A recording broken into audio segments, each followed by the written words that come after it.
If you're looking for some good times with some bad guys, let's talk about DreamWorks' new animated film, The Bad Guys. Hey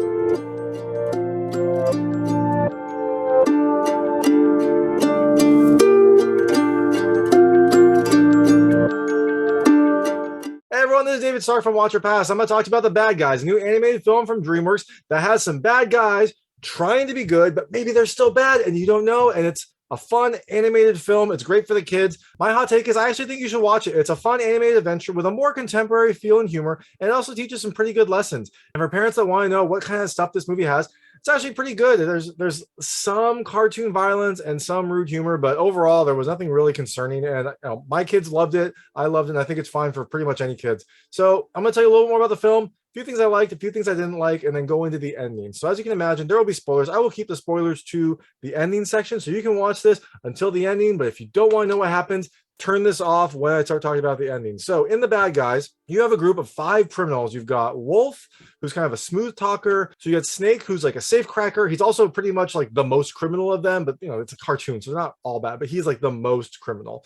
You have Shark, who is kind of the muscle. You have Pirhana, who is just crazy. He is out there, and he also tends to get nervous, and when he gets nervous, he farts. So he also makes some gas, some pretty noxious gas, but still funny gas nonetheless. And then you have Tarantula, who is this hacker extraordinaire. Together, they're this feared criminal group that have been, I don't know, kind of terrorizing this town. Although, I mean, they just kind of rob banks and then escape and kind of goad the police on, but they're pretty well known.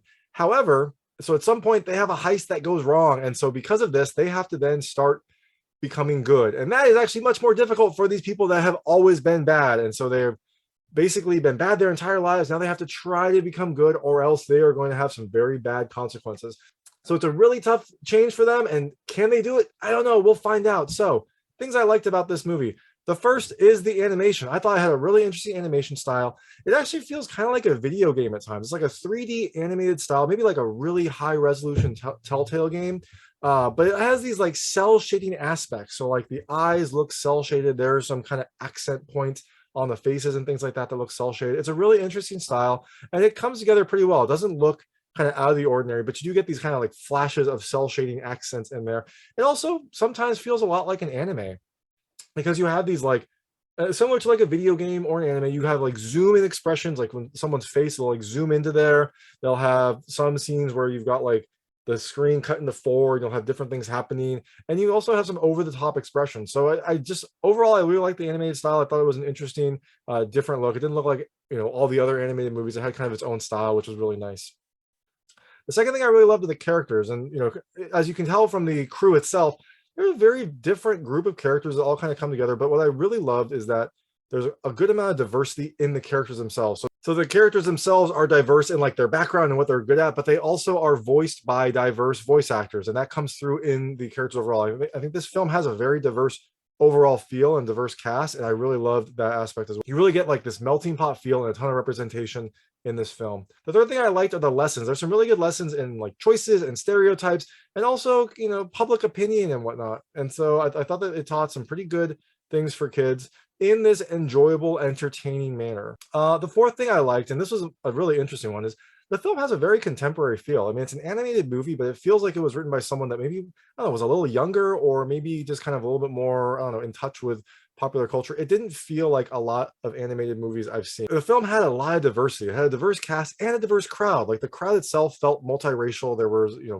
there wasn't like cookie cutter, everyone being the same. There was a little bit of difference in the people that were in the crowd. Just gave this like a more, I don't know, contemporary, realistic feel. Even though it's an animated movie and even though it's kind of over the top, it felt like it was kind of more grounded in, I don't know, a more real world experience. And that also came through in some of the prominent characters. Like one of the ones that I really noticed was the governor, was this young, energetic, kind of visionary lady who also had like an eyebrow piercing, which I thought was great. I really loved that it kind of modeled your typical politician person that you're supposed to look up to with a different look than I think most politicians have. But I also like that they gave kids some role models that maybe looked a little different than what you would normally expect.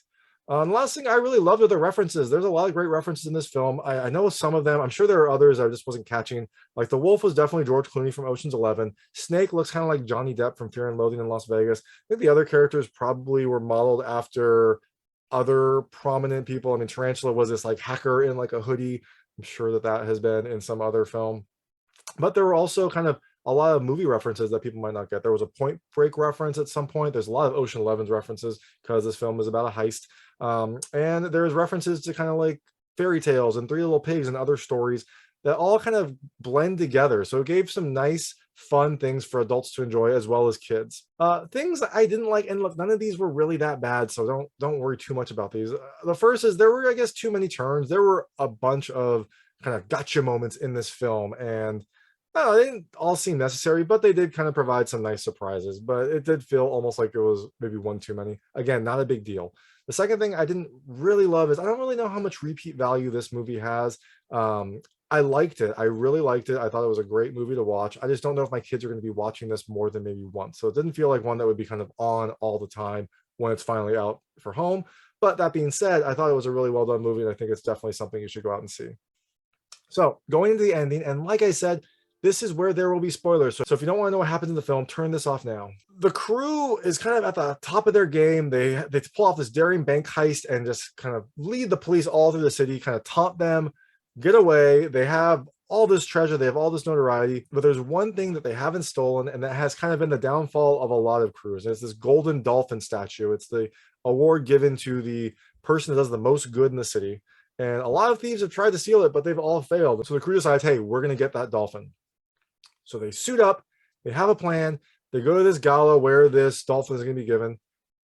But there are a few hitches that occur, and one is that Wolf, who has always been a bad guy, accidentally saves someone, and that person compliments them, calls them a good boy, like gives him a scratch, and he starts to feel this like good boy feel, this like good feeling. His tail starts to wag, his fur gets a little more fuzzy. And so this is a new feeling he hasn't felt before. And so that starts to kind of like plant the seed of maybe he could be good. But they go through with the plot anyways. They get caught. But as they are getting hauled away, this super do-gooder in this movie, Professor Marmalade, he decides, hey, you know what? I'm going to try to reform these criminals. I'm going to try to teach them to be good and see what happens. So he takes them under his care before they go to prison and tries to teach them to be good. Now, as you can imagine, with people that have always been bad and never known how to be good, it was difficult. And there are a ton of hitches. But as he progresses, it seems like maybe there might be some coming together, especially from Wolf. Wolf seems to really kind of take to it. There's this really great scene where he like saves this cat that they tried to save before, but they were all bad and they were trying to help and scared the cat. He finally kind of like does this favor for this cat and kind of gets the reward. He saves this cat and the cat just kind of nuzzles up to him and he gets that good feeling again. So Wolf seems to maybe be taking to these lessons more than the other characters. Now, eventually there is a second gala where the new bad guys who are now good guys are going to be unveiled to the world. But because they are bad guys still, they have this plan that they are going to steal the dolphin at the second gala. They're going to trick everyone, show them that they're good, and steal it secretly so no one suspects them. They go through with the plan. It seems like it's coming together. But during this gala, I think all the bad guys kind of feel differently because now the city sees them as good guys. And so everyone's cheering them on. Everyone's asking them questions. They do this kind of fundraiser that raises a ton of money and everyone is like excited to see them, and all the bad guys start to feel pretty good about what they're doing, but they still want to go through with it, except Wolf doesn't. And so Wolf decides, hey, we're not going to steal this. At the last minute, he stops the plan, but the lights go off, the lights come back on, and this meteorite, this like, it's called the love meteorite because it looks like a heart, although Pirhana thinks it looks like something else, that ends up disappearing. And who do you think they blame? They blame the bad guys because they're there. Everyone thinks, oh, well, they haven't reformed. They were just here to steal this anyways. So the bad guys get taken away. But before they get taken away, they see Professor Marmalade again. He comes in and he basically, spoilers, confesses to them that he actually stole the meteorite. He's going to use it to create like a super weapon, and he needed the bad guys to take the fall. So he did this whole long con. It's a pretty long con. It seems like maybe a lot of effort for this, but hey, you know what? It makes for a big turn. He did this long con to get the bad guys to try to be good, and he actually set them up. He was the person that Wolf accidentally saved. He kind of planted that seed that he might be a good boy. And so He did this long, complicated scheme to try to get them at this gala to then steal the meteorite and have them take the fall.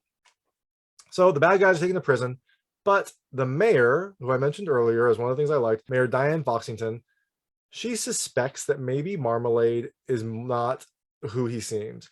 So she does some research, and eventually she breaks the bad guys out of prison. We find out that the mayor was actually a super criminal as well. There were some hints earlier, but when she breaks them out of prison, she is this like ninja fox, and we find out that she is actually the Crimson Paw, who was a super thief, probably the greatest thief.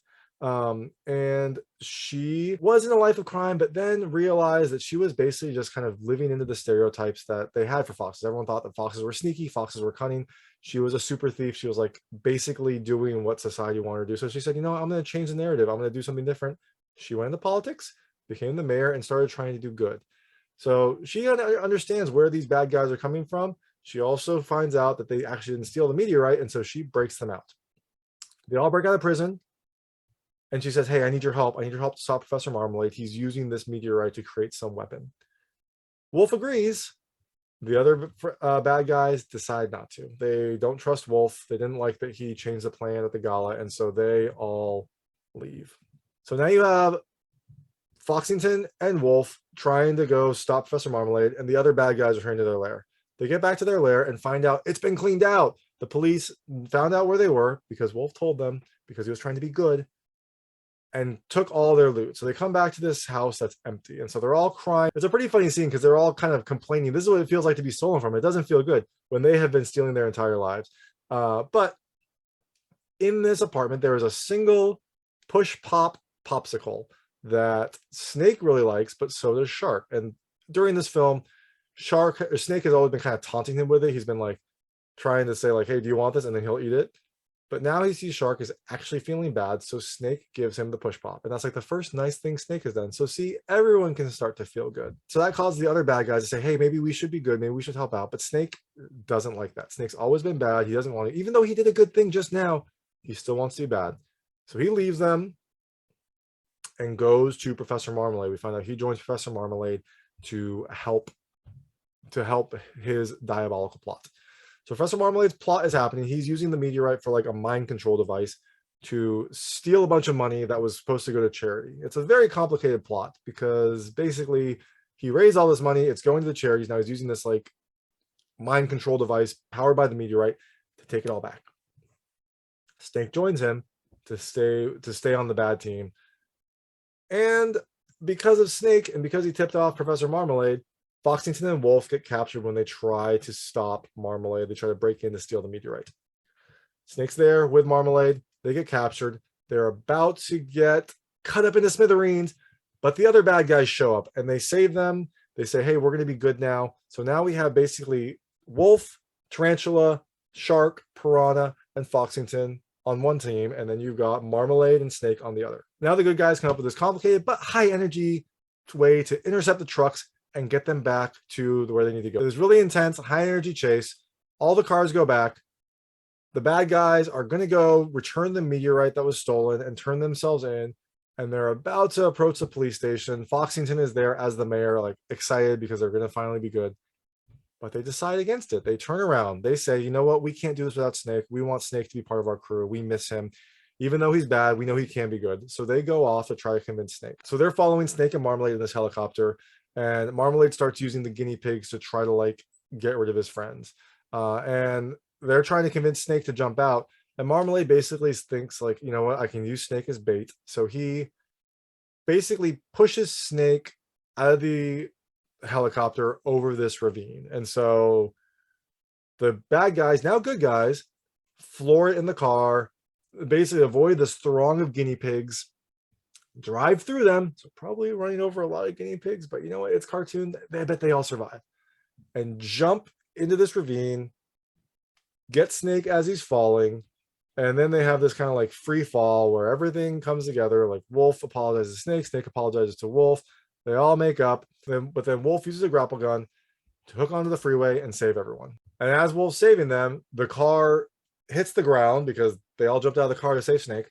The explosion from that pushes the helmet off of Marmalade's head into the helicopter blades, destroys the helmet. everyone's free. So the bad guys go to turn themselves in. Even though they didn't steal the meteorite, they say, you know what, we stole a lot of other stuff, so we should kind of do our time. They go turn themselves in, and as they're turning themselves in, we find out that the meteorite itself that they're returning ends up being a lamp. It doesn't actually end up being the meteorite itself. And then we find out that Snake double-crossed Marmalade.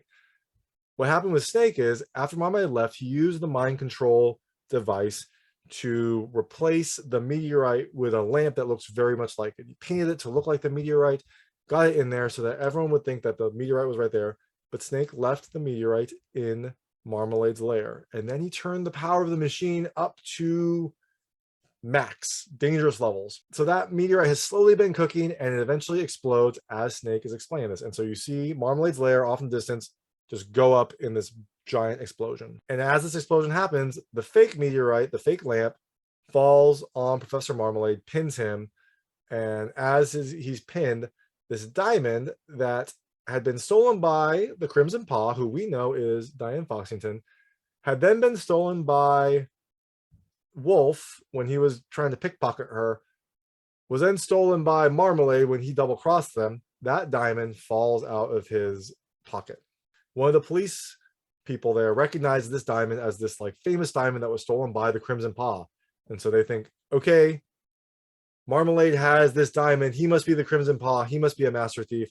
We're going to take him away to prison. And then we find out the last little turn, the last little surprise. So Marmalade goes to prison. The good guys have turned themselves in. They realize they can be good. And then we find out the last little turn. And we find out that that one push pop that pushed Snake into being good when he gave it to Shark was placed there by Wolf. Wolf was like, who do you think left that single push pop there? And then we find out that Wolf knew that his buddy could be good, left it for him to kind of come to that conclusion himself. And so all together, the good guys end up being good. They turn themselves in, they do the right thing, and they go to prison. Seems like maybe, I mean, it's a happy ending, but they're going to prison. But don't worry, there is a stinger that happens partway through the credits. And that stinger shows the good guys getting out of prison. They've only been there a year, and they got out for good behavior. So they've only been there a year. They're leaving the prison, and everyone's reacting to them differently. Like, they're joking with the guards are encouraging them. They seem like they're trying to do the right thing. It seems like public opinion has now swayed towards them. So they leave the prison, they're all together, but they come out of the prison into this like barren wasteland. It's basically a desert. And like, well, what do we do now? And Shark says, should we steal a car? And everyone's like, no. Like, everyone laughs, everyone says no. And then you see a car drive up, and it's Diane Foxington picking them up. They all pile in, and she says, hey guys, ready to get to work? And then they drive off into the city, now presumably ready to do good. And we do actually find out the city later when they're kind of figuring out where the trucks of money are going. It zooms in on California, and then it zooms into like Los Angeles, Long Beach area. So we do find out that the city is based in like Southern California. But anyway, now the good guys are out to do good. They've learned their lesson. They've learned that they can be good. And that's the movie. Like I said, it's enjoyable. It's entertaining. It has really good characters, a really nice contemporary feel, diverse cast, and some good lessons. So I definitely think you should watch it. It's coming to theaters on April 22nd, 2022. So you should definitely check it out then. Or if you're not comfortable going to theaters, wait till it comes out for digital rental or home video. But thanks so much for watching. If you like this review, please like and subscribe to this channel. It helps me out a lot. Make sure all my new content goes straight to you. Thank you.